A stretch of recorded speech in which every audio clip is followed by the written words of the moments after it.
Pues allá vamos con todo ello y como siempre hacemos en esta parrilla en el que vamos analizando uno a uno todos los puestos, todos los equipos, en el que dicen que es el circuito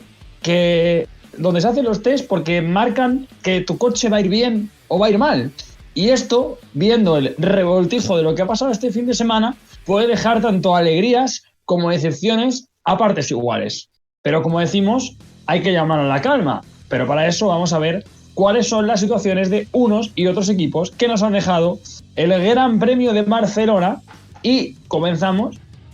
antes de hablar de esos equipos, por supuesto, se miden los equipos en este Gran Premio de Barcelona, pero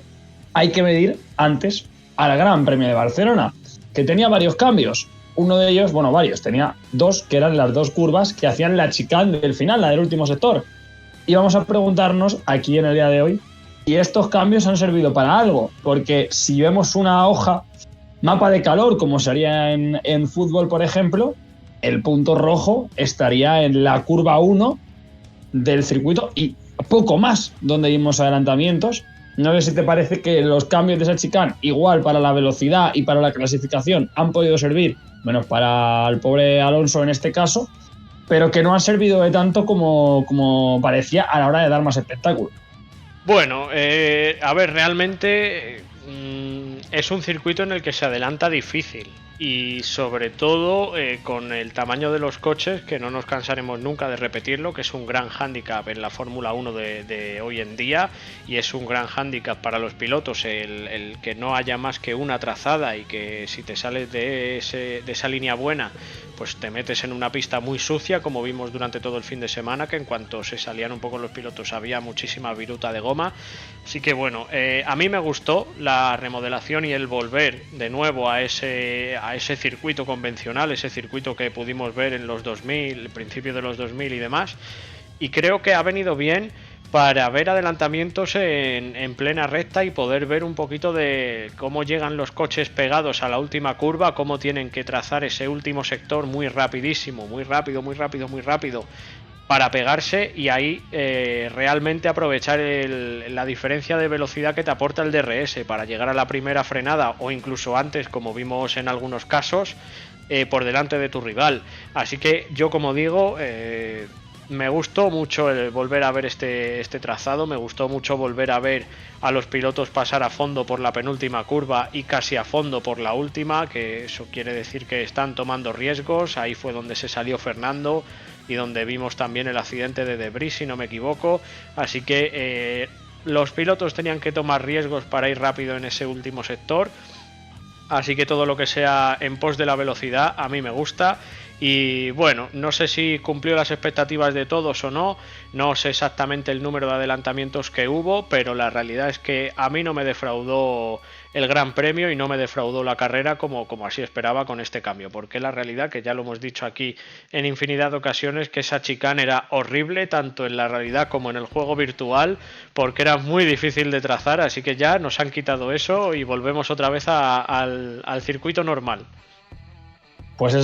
sido ese cambio el que se ha hecho, que, como decimos muchas veces, hay que ver que quizá no sean los circuitos, porque, por ejemplo, en esta carrera que ha sido en abierto, yo he tenido la oportunidad de verla, en este caso con mi familia, con mis padres, como suele ser habitual, y tanto mi padre como mi madre comentaban que, oye, les parece un circuito muy ancho, tanto de escapatorias como de un lado a otro. Y me comentan, bueno, igual este circuito se puede adelantar más porque es amplio. Y yo digo, no, vais a ver que no, porque son los coches los que es el problema. Y lo decimos muchas veces, que es que además los circuitos no los puedes cambiar, son así. Y bueno, pues igual con los urbanos puedes jugar un poco más, agrandarlos, acortarlos, pero creo que la Fórmula 1, que nos consta que ya está empezando a pensar en esa solución, al final no queda otra que acortar los coches. Igual tendría que venir un experto aerodinamista o ingeniero que haga los coches y que nos diga, recortar los coches en X diámetro hace que sea peor por esto y por esto. Pero también veíamos los V10 en su momento, el otro día aprovechaban para echar la carrera de Malasia el 2004, veían los coches más pequeñitos y para mí me parece que rendían igual. Creo que esa es la asignatura pendiente que hay que ir aprobando en los próximos años. Sí, porque al final hay que tener en cuenta que al principio de los 2000, finales de los 90, principios de los 2000, había mucha menos aerodinámica de la que hay hoy en día. Lo único que los coches eran muchísimo más potentes y van rápido, y al ser más pequeños la sensación de velocidad era muchísimo mayor. Y ahora mismo son los coches infinitamente más grandes, realmente son un poco más rápidos, pero no se aprecia ese diferencial y no